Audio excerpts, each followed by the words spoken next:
What's up, everybody? Welcome back to My Twisted Life and TV. I am Poetry. You are here for another recap and review of Ready to Love. This is season 5, episode 13. It's the reunion, part 1. Okay, I'm gonna get some house cleaning out the way before we get into this recap and review. If you're not subscribed to this channel, make sure you go ahead and hit subscribe, then hit the notification bell and turn on all notifications so that way you can know when these videos post, because I do not have a posting schedule. Like the video so that way YouTube can know that you like this channel or you like coming back here for whatever reason you come back here for. And there's a applaud button down there where you can hit the button that says thanks with the little dollar sign in it. If you were on a live and you've ever been in super chat and you've ever done it through super chat, that's the same thing, except now you can do it through videos that are already pre-recorded.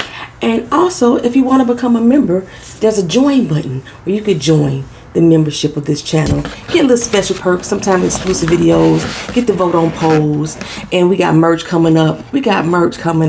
So yeah, those are all ways you can support this channel. So we open up with Tommy explaining why he is not the host this year. He claims he tested positive for C-19. So Tanika Ray, who I call the duck face lady, will step into his place. Now, y'all know I'm judgmental, so I'm going to continuously be that way throughout this whole doggone recap and review. Because I don't think I've ever seen one picture of her that she is not doing the duck face pout. Every picture, Tanika is a beautiful fucking girl. Every fucking picture, she is doing the duck face pout. And she started doing that duck face pout right around the time where she got lip fillers. She already had beautiful full lips. She did not need lip fillers. And you could tell by her bottom lip how much more pronounced that is than it was in earlier days. I think she also does that face sculpting thing that Gabrielle Union does, where it kind of makes her cheekbones stand out more, and it gives like a point to her lips. Angela Bassett does it as well. It's like a face tightening. It's not really like surgical sculpting. It's a face tightening, gives a sharp edge around the mouth. Now I could be wrong on that one, but it looks like that to me. Okay, she gives me young Tina Turner vibes, and Tina Turner actually has the same duck face pout that she does. She's been doing it for years. I'm saying, anyway, Tanika Ray is not a good host to me as far as this particular show is concerned, which is odd considering her interview styles have always appealed to me. But as far as a host of a reality show that has this much level of drama in it, no. Tanika does not know how to take command of a conversation. She doesn't ask the right questions. You know, everything that everybody ain't mama thinking, she don't ask that. And like I said, her interviewing skills is usually on point, but Tanika's not giving. She's not giving. Her hair was serving. I was not fond of her outfit. Okay, but anywho, I honestly thought that Tommy was not here, not because of the C-19, but because they were still filming. Season 6 of Ready to Love has already filmed. It is in DC again. Yes, I know I posted up the casting call for Miami, but that's for next season. They're in DC again. They always do 2 years in one city, and they're going to be doing Miami next season. Okay, the new season of Ready to Love is going to air January 28th. They're not giving us a break this year. Normally Put a Ring On It comes up between the shows and then before they do the next season. But no, this time they're going to go ahead and put it out there. Commission reviews think it's because she spilled too much tea and that's why they update broadcasting time. Girl, okay.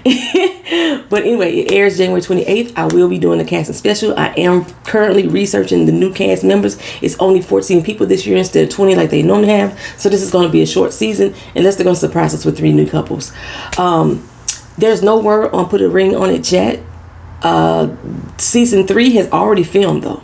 It has already filmed. When it's coming out, I'm not sure. They are currently casting for season 4 in Atlanta right now. If you need information on joining the cast of Put a Ring On It or joining the cast of the Miami show, I could provide y'all a link. That way y'all could audition directly through Will Packer's production. There's a whole lot of casting companies out there that's doing calls for this show, but directly through the one that Will Packer used for, I can get y'all that information. Okay, so a lot of y'all ask if there's a prize if you make it to the end. I don't know if there's a prize, but I do know these cast members of this show, Ready to Love and Put a Ring On It, they get paid. So the longer you stay on the show, the more paychecks you got coming in. Many of these people do not work during taping. They purposely take a choice to stop working. Frank being one of those people. Because as you know, on many occasions, people have to leave these dates to go out and work. Or they are coming to dates late because they were doing work-related things. So everybody doesn't give up their job like Frank trying to make you people think. He had an interview with Crystal on her channel. And he said that, yeah, you know, we don't work doing this because we taping 24/7. You have a choice not to work. Okay, I'm also finding out that some people actually audition for the show via the casting calls. Then other people were called and asked to be on the show, which is why we have a set of cousins on here that nobody wants to address, Camille and Moomin. But like I said, they call people up. Season 4 of Houston show, Kyra, she hang with Libba, Tasia, and Carrie all the time. So you see what I'm saying? Everybody know everybody. Aisha hang with Sabrina a lot. Aisha hang with them too, but she hang with Sabrina a lot. They have built a solid form friendship here. The men, they always hanging with each other regardless of what type of friendships they had. Even Cornelius. Only person ain't hanging with them is not Em, or so I heard. Okay, so we're going to start this reunion off. I know I'm like, yeah. Housekeeping. We had to get the housekeeping out of the way. We start this journey off with Sean. He was basically like, screw y'all haters in this Neapolitan community. He said Negropolitan. But he was like, I wasn't being fake. I wasn't acting. I wasn't just trying to make it to the end. He really wanted to make a connection. So when he got eliminated, he was relieved because the pressure was off. You know, this is like speed dating on crack, he said. Tanika asked Sabrina, well, how does that make you feel knowing that he was relieved and he didn't enjoy himself in this process? Sabrina said she understood because the process is tedious. But what I wanted to hear from, or who I wanted to hear from, was Tasia. Okay, from what I really thought, Tasia and Sean bonded. Like they would have made a good connection. And he just fucking ghosted her. He didn't even give an explanation to her why he ghosted her. He gave an explanation to Tasia or why he felt that the whole situation with Sabrina went south. And her friends, you know, attacking him and everything like that. But he didn't address their connection. Okay, and why he felt that he shouldn't move forward with her. You gonna diss me because of what happened with you and Sabrina? Okay, that's who I wanted to hear from, was to see it. But anyway, Sabrina did apologize and acknowledge that her friends were really attacking him, that it wasn't misunderstood. Like they didn't understand exactly what was going on. They were just taking bits and pieces of information, but they did indeed attack him. And she recognized it. He said even as they were walking out the door, she was like, my bad, dog, you know. And so she apologized again on the show. Okay, he accepted it. There we go. Next on to Sydney, you know, who's still hooked up with her, my bae, Phil. I told y'all just based off of their Instagram post that they were still kicking it. They still together. They say they are exclusively dating. Naeem and Zadia dating. Camille and Courtney supposedly dating. But when she said, I told y'all, when she said that Phil was not paying her any mind, that's what attracted her to him. That is how she does. Her and Courtney pursue men. They like being the dominant person in the relationship. I don't want to call them alpha females. I hate that term. They like to be the dominant person, the aggressor in the relationship. The assertive one. I don't even want to say aggressive. The assertive one in the relationship. And since Phil wasn't paying her no mind, even though he was attracted to her, she was like, oh, what's that about? All the other men had kind of flocked to her, or at least they was giving her some type of attention. And since he wasn't, that intrigued her. Okay, which is what I said about Frank. Remember, I said that was Frank's downfall. Frank comes on too strong, and not necessarily too strong, but he shows his cards too much. Okay, she likes a little mysterious. She likes to be able to feel like she's the one pulling it out of him. And so when he does show affection, she feels like it is her. It's not just his loins talking. Okay, so yeah, Frank was too much like her. They the same in that aspect. So they ended up becoming friends. Now, again, I told y'all Frank did an interview with Crystal on her channel, and Frank had said that him and Sydney had already discussed that they were not going to choose each other before decision day. They sat down and amicably had a conversation about being friends. Okay. By the way, everybody is looking nice enough that I'm not going to talk much about fashions and hair this time. I'm not going to do it. So I'm going to leave Aisha's horrible wig alone. Okay, it necessarily wasn't the wig itself, although I don't like that wig on her, but it wasn't necessarily the wig itself. It was the big ass hair accessories that she had attached to it that felt immensely. Okay, Dante's lace front jacket. Nope, I'm not going to bring it up. I'm not going to bring it up. Cornelius's, his salmon satin chef jacket that he wanted to wear, Did that motherfucker have a gold grill?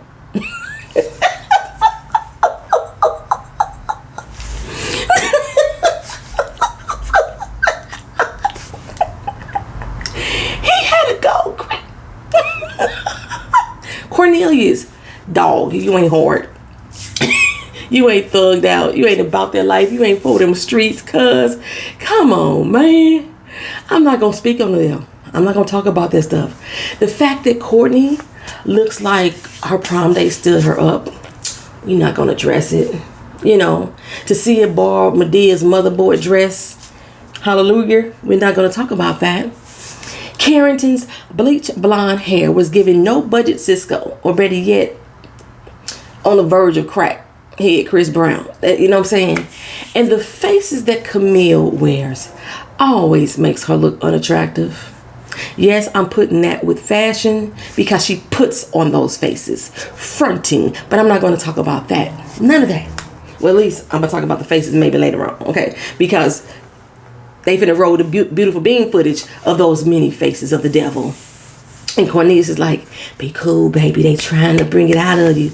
Be cool. If the devil ain't in her, the devil ain't gonna come out, Cornelius. Okay? Oh, I'm just saying. Child, this thing. I can't even call her a woman. I cannot call Camille a woman. This thing. Because she's so fucking immature. She says she has several personalities, okay, that she gave names to. Mamine was looking like, okay, I was with you with the seven personalities, as a lot of people do, but you give them names. Olivia is the emotional one. Shay Shay is the firecracker. So who was Camille, honey? Which one of y'all was Camille? Did Camille show up at all? Okay, you know what? Fuck her and her ignorance, because I just can't with that. You know what I'm saying? When she said in the very beginning, in the very first episode, that Cornelius was already her boyfriend, believe me, child, she was literally and figuratively speaking. But she tried to clear it up for the show. Like, I already know what I want, so, yeah, I'm claiming him. No, y'all was already dating. Anywho, yes, I still think Cornelius is gay. And, when I say that, I'm not saying that to be insulting. I'm just stating it as an objective to describe his sexual orientation. I know a lot of gay men who are still with women. I know a lot of gay men who pretend they aren't gay. Okay? However, in this case, Cornelius claimed he ain't even with women. He holding himself off to marriage. At this point, I cannot see any man in his right mind, that will fuck with that thing if they ain't already fucking with that thing. You know what I'm saying? If he not fucking with her, he ain't in his right mind. Okay? He ain't in his right mind. Even if she is faking for the camera or putting on antics, as Aisha said, this is the person that you choose to be by your side. Someone who goes to those extremes just for the fucking cameras and then lies about them on the cameras to the point that you lying about them too. Where is your God in this? Okay? Woo. She belittles you on camera. For fun, I guess. You know what I'm saying? Uses God as a justification for that belittlement. Y'all very deserving of each other. I feel no sympathy for his simp ass. None at all. When they got to that part saying that they didn't see that shit happen, y'all, and it was all production and editing. When did Will Packer get a Marvel movie budget for a reality show to pull off that type of production and editing? Okay. But go off. On network, they already snapped back on them. On Twitter, when they came out and said that it was editing and production and it was voiceover actors hired to make them say or do whatever they was doing, said the only people, actors that we hired was y'all. That's it. Camille and Cornelius. They called them by name too. They said, we ain't finna let that shit fly. You ain't finna put that on us. Anyway, Momine, her own cousin, sitting there slack jaw. Like, I can't believe you let this shit come out your mouth. I can't believe you, girl, bad. Camille said one thing that was true. As long as I have my meds, I'm good. And she obviously wasn't on them. She obviously was not on their meds. You know, we all said that she needs serious therapy. We said Shiloh needs therapy. We said a lot of people need therapy. We all say that Camille needs therapy. Camille said that she's been in therapy for the last 15 years. It ain't working. It ain't working, Ma. Okay? Take your meds or up your doses. One of the two.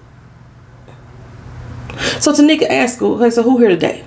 Who are we talking to? We talking to Camille. We talking to Shay Shay. We talking to Olivia. Who we got going on here today? She's like, well, you know, I'm in therapy and they no longer reside inside of me. Tanika says, we're doing the show. You know, what she said, Tanika says, asked them how they moved in together yet. And Sydney behind stage with the rest of the people. She's like, you know, give him one more month. Cornelius going to be living there. And Cornelius out there on stage like, it's a slow process. You know what I'm saying? That Camille was not down with. She was not down with this slow process doing the show. Camille was like, you know, they made me look stalkerish, crazy, possessive. But that was all editing. Sabrina said, ain't that much editing in the world. Okay? Corey Face was like, shit, that was all you. That was all you, honey. Okay. Well, she's like, you know, I am a theater major. Am I not entertaining? I was entertaining. I was very entertaining, right? I told y'all, all she wants to do was become the next big reality TV star. That's all she wanted to do, right? She is hoping she gets picked up for another show, or she can get the Camille and Cornelius wedding special out of this one. Sabrina was not entertained. I was not entertained, okay? Tanika passed the torch over to the side of the couch where Sabrina was on asking for opinions. And then everybody turned and looked at Sabrina like, I know you got a lot to say. I know you got a lot to say. Tanika said, well, Camille was a bit possessive. Camille said, no, I wasn't. I am not owning it. I was not possessive at all. And shut Tanika down. She shut Tanika down. Tanika was like, okay, thank you for the clarity. This is why she's not a good host. This is why she's not a good host, right? She needed to say, bitch, stop lying. I mean, you have to call her bitch, but poetry will. Bitch, stop lying, okay? So Tanika asked Sabrina, well, what do you think about their friendship, their relationship? They ain't relevant to her. And that's exactly what she said. They not relevant to me. But thanks to Aisha said, well, you didn't address that part. Dante must have said something about the editing comment right there, okay? And so Tanika was like, what? What did you say? As if Aisha was going back down. You did not address the part that she said that this was all on editing. Okay? Editing does not stop showing us who you truly are. There is so much that editing can do. You're aggressive as fuck with everybody, including the women. It's not editing. That's you, okay? Now, she over there speaking and Camille saying, keep it classy, trying to take a line from Denise. We already know what that was about. Okay, at least I did. Anywho, Camille is not going to turn up. She is not going to turn up on that stage unless Zadia is up on that stage with her. That's the only way, because Momine is not going to step in and help her out. Because Momine realizes how stupid they've been fucking acting this whole goddamn season.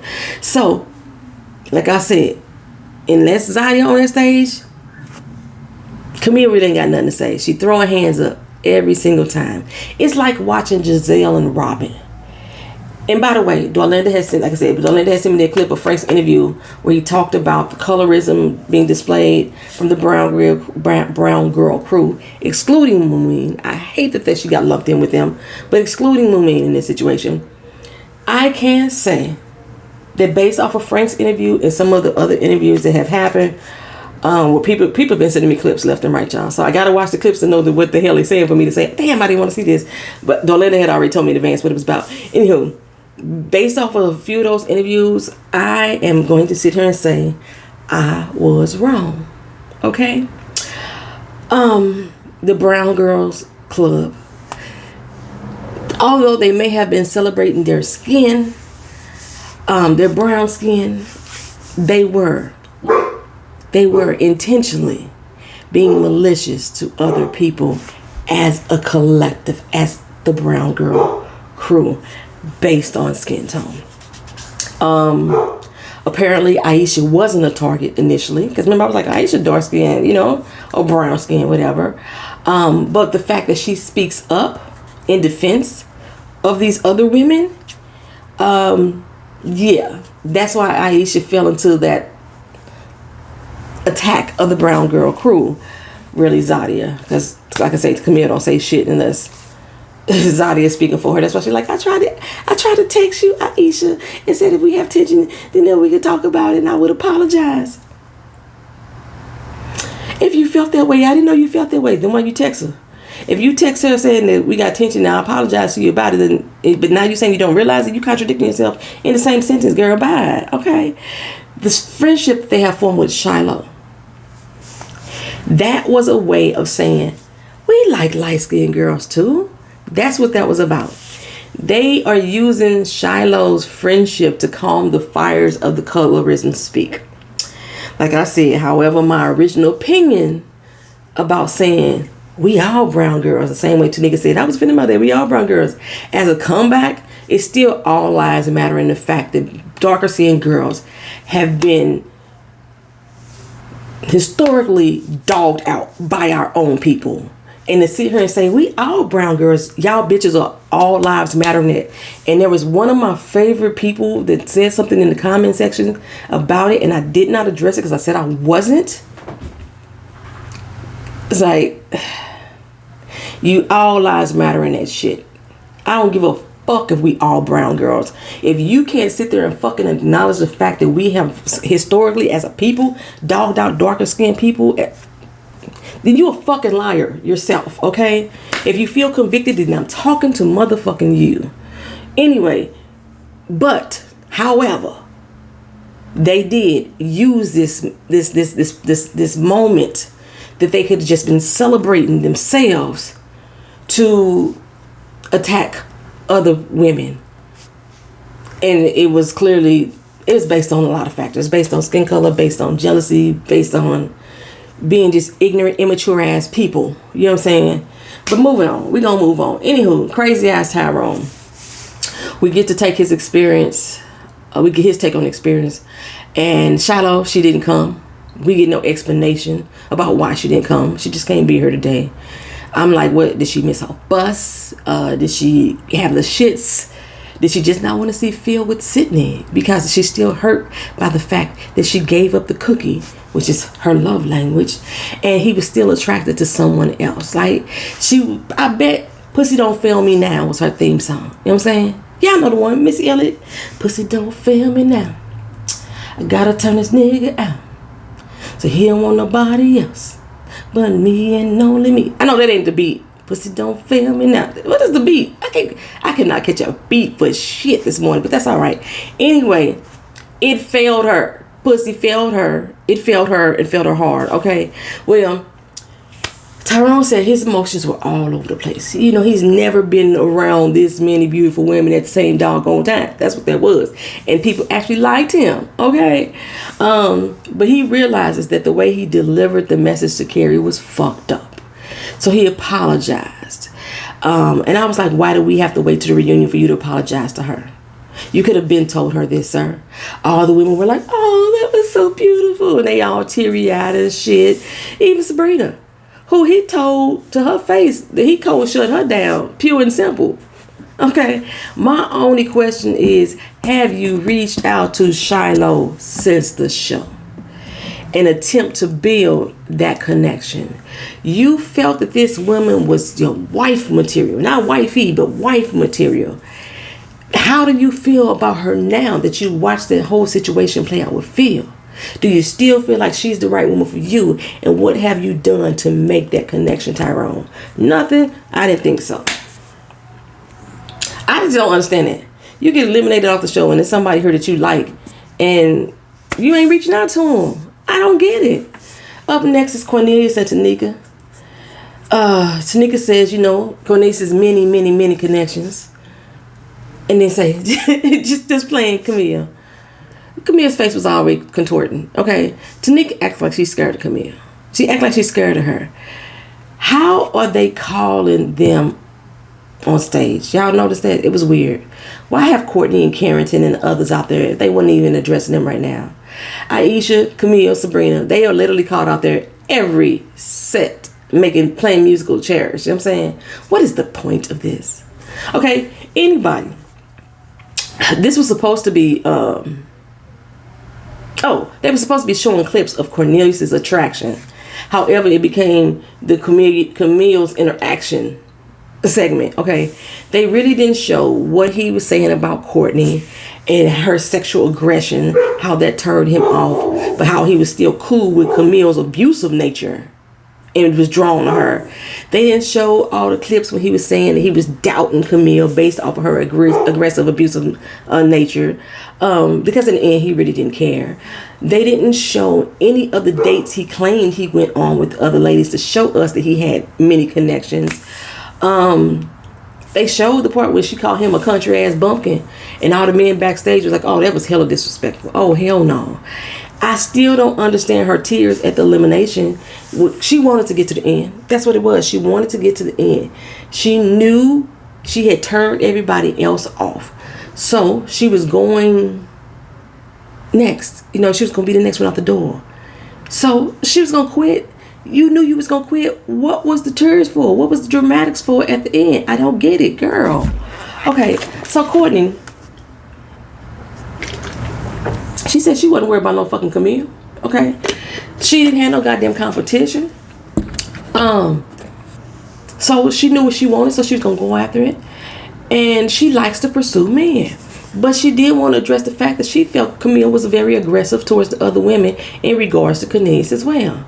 Now, Camille got a lot of mouth. Okay, why? Because Zadia is on stage with her right now. And I told you she only turned up in the face of Zadia. Now, Cornelius claims that he had no doubts. I said, we are not going to roll the beautiful beam footage of him talking about all his doubts he had. But he said he has no doubts. And he said in his footage that he wished he had got to know other ladies more. Now he claims that he didn't want to get to know them more. He got to know them as much as he wanted to know them, because he already knew what he wanted, and that was Camille, and he's going to move by faith. Sabrina said, boy, you know damn well you regret how you was pressured into your situation. She can't even call it a relationship. Your situation, you was pressured into that. He was like, who, me? Yes, you. Yes, you. Okay. He's like, I did. I did feel, but no, I know what I want. Walter sitting on the couch like, why am I here? Walter, do you realize, baby, you've been a prop for a whole lot of scenes. You just been there and we don't know why you in the place. Just like that date y'all went on. Okay, so backstage they pointed that out too. Then Walter's sitting there like, what the fuck am I doing here, right? Zadia, her face the whole time, it's like this.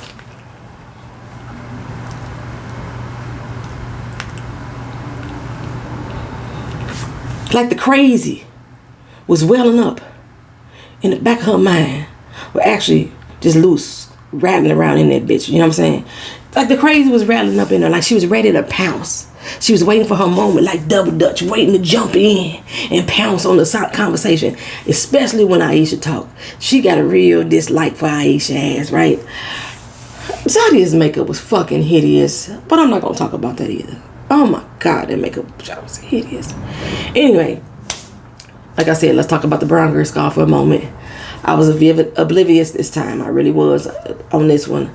I was really happy that darker skinned girls were out there celebrating themselves.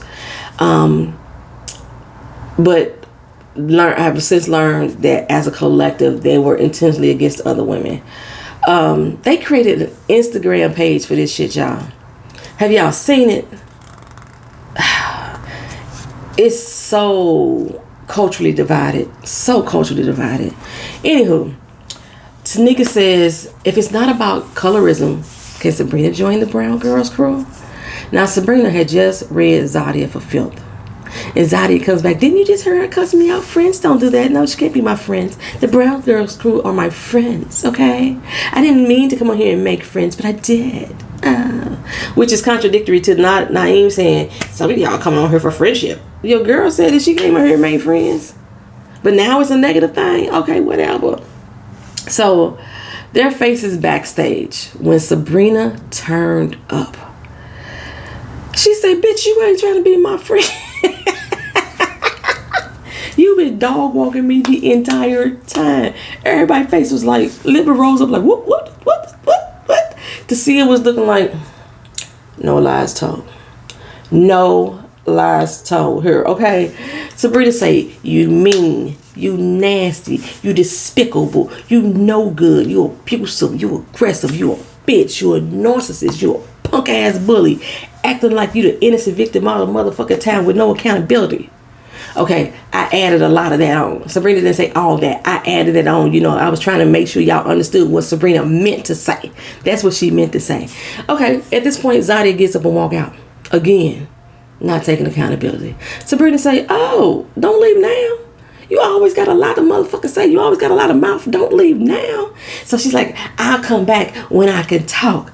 So Tanika say, Zadia, don't leave. Come back, Zadia. And y'all see how Camille does never have to me. What's the girl name? Zadia's back. Camille always said, shut the fuck up. Giselle and Robin. That's what they are. But I'm like, Sabrina, we can go on. We don't need her ass. You know what I'm saying? See you later. Bye. Deuces, right? I cannot wait for Aisha to get in her ass. Aisha better get in her ass. That's what I'm saying. I still need Aisha to get in her ass. But okay, for now, Frank and Mumin.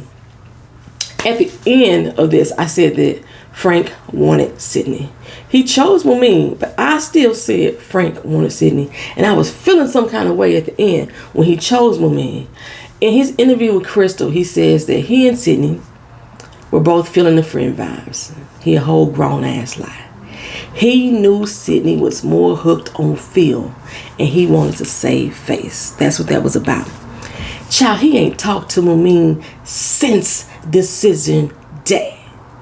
Where they do that at? He ain't even pick up the phone and call her, see if she made it home safely. Okay? He ain't talked to her since that day on the dock. Okay? The main reason, or the main concern that Mumin had was the ability to communicate with each other. You stood on that dock and made all those false ass promises on how you're going to communicate and be honest and be forthcoming to her. And you didn't. You sit up here with this bald-faced ass lie saying the show emotionally triggered you. Boy, you watch too much Insecure. Okay? We ain't falling for that Nathan shit that he pulled on Issa. No, sir. You ghosted her plain and simple. Nathan ghosted Issa too, to be honest, but that's a whole different motherfucking show. Okay? Her baba should whoop your ass. Her daddy. For breaking his daughter's heart. This was not a game for her. I told y'all in the beginning I thought Mumin was really here for love.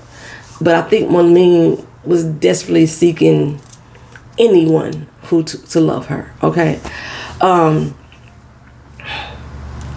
He also said in an interview that he has to figure out how to date a black woman again. He's only been with white women and Latino women over the past few years. The white woman was the one who broke his heart, right? They still do a podcast together, so I don't know how much of a heartbreak there really was. So, Negro, please. Anywho, Tanika says, well, have things been looking up, Mumin? Mumin had this smile plastered on her face, and Frank was like, let's be honest. Well, I was like, well, she gonna try to save face for his ass? If she goes on to talk about how really good of a guy he is, I'm gonna punch my damn screen. Okay, men who want you will find a way to communicate with you. Men who care about you, men who respect you as he claimed he does, men who are passionate about you as he claimed he is, will find a way to tell you what he's experiencing and why he can't move forward at this point. Like, I need to catch up on the things that I missed out on life in these past 2 months, and then we can reconnect. But up until this point, He has not did anything in regards to her. Her number ain't changed. He ain't Instagrammed her. He ain't liked the Facebook post. He ain't sent her no DMs. And he ain't did none of that shit to her. It's been 2 fucking months, Frank. And it's just like, I'm surprised y'all got on matching outfits. Okay. He says, after the cameras were off, I had to regroup because it was overwhelming. Frank, you in front of the cameras all the time. That's part of your job. That's what you do for a living. You get in front of the cameras. Okay. Plus you have a podcast. You're in front of the cameras all the fucking time. Well, my love life has always been a secret. You a whole ass fucking lie again. You talk about your love life all the time on your podcast. You've been doing it for 2-3 years now. Okay. On top of the fact, you're a fucking showboater, sir. You're a showboater. Now you're saying, well, things just didn't add up to me, the way I pictured it. Meaning, she did not look like the woman he thought he was going to walk away with being Sydney. I'm with Courtney. Frank, just be fucking honest. Just be honest. He was like, it was becoming too much. And I mean, like, too much of what? We didn't do shit. What the fuck, too much of what? You were the one that was the affection with him. I responded to you in your affection. And so when I respond, it's too fucking much for you? Okay. Well, the way that we hold hands. Well, we all said that here in YouTube land, even down to the kiss. It seemed like it was forced and there was no chemistry for real. But that had nothing to do with her. That was all because you was feeling some motherfucking kind of way because she wasn't Sydney. What did Libba say? He don't deserve her. All in agreement now? He don't. Okay? I'm glad Mumin got that out. Okay? That was one of the things that I did like about her, sans the one moment of peer pressure that she had at the piano. Okay, so anywho, we go back to the lounge where we first noticed the devil in the blue dress and her minion sidekick sitting next to her, turning up on Sydney and Aisha at this particular point. Then we move on over to the house for that particular argument, and we got some behind the scenes footage of Camille telling Mumin not to say Cornelia's name or it's going to be a problem. I swear I just wish Mumin was not lumped in with them, but she still fuck with them. Like I told you, Camille's her cousin. That's her actual cousin, even though they keep lying and say they didn't know each other. They's cousins, and Sydney, not Sydney, Zadia and Camille was already friends.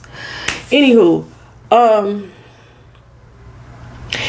as they were watching the clip, Zadia says, did I say that?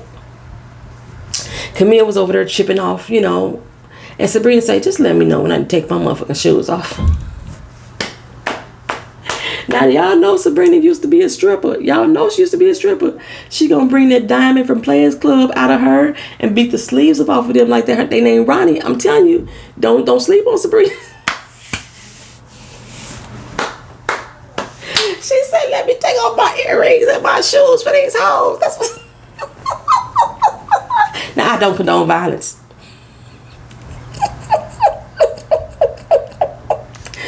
Whoo! Naeem didn't sass.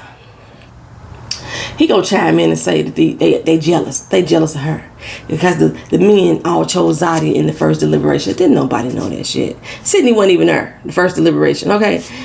Dude, that was all based on physical attraction. Didn't nobody know her for real. When she opened her goddamn mouth, they saw she was ugly to the bone. You even saw it. But you said in your exit interview that you act just like her. That's why you enabled that shit. Well, I used to be her. I used to do the same thing. Sit there and be aggressive. And that's why you enabled that behavior. Because you used to act just like her. Anywho, Tanika says, that is an interesting concept. Again, horrible ass host.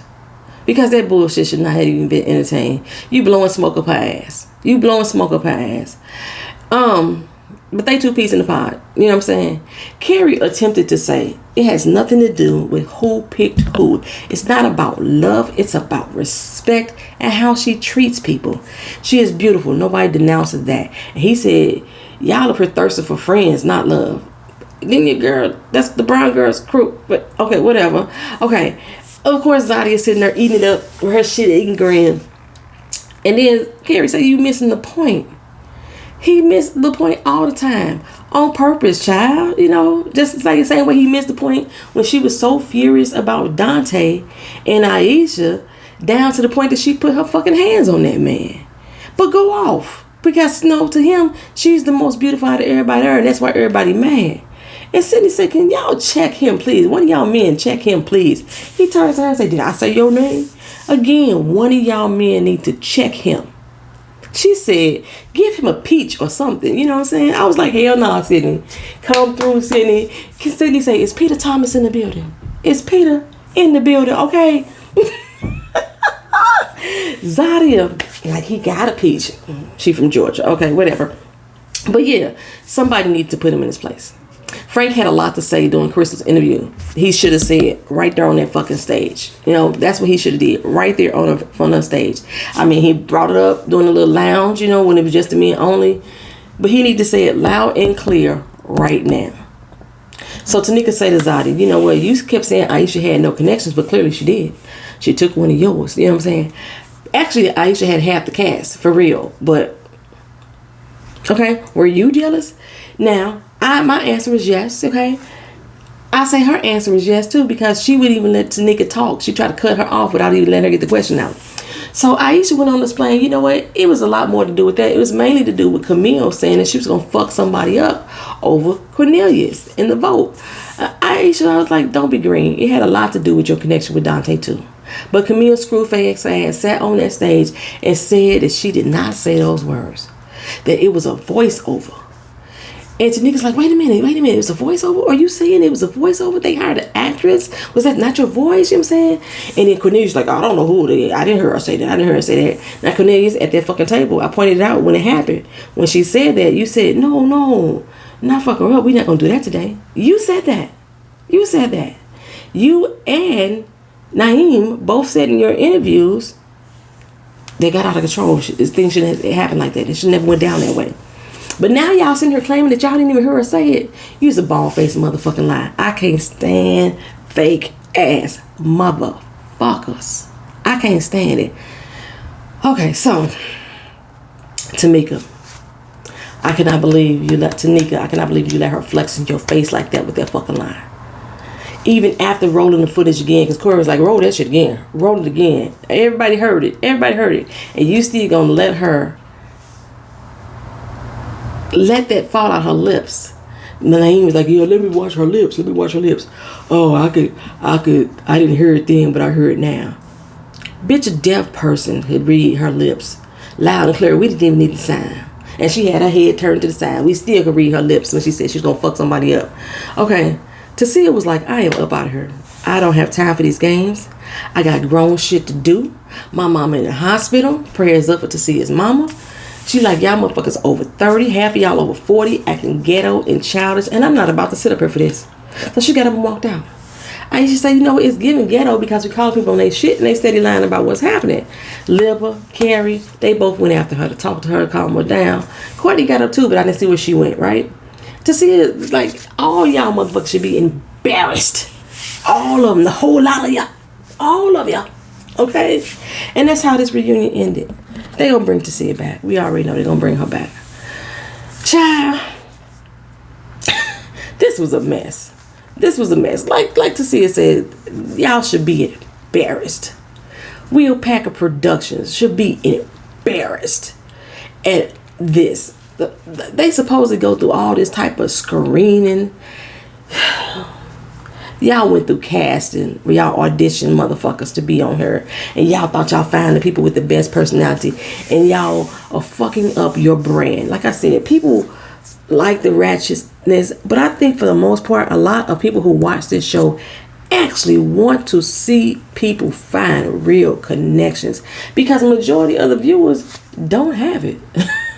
Like, for real, we still meeting motherfuckers who playing games like this shit, right?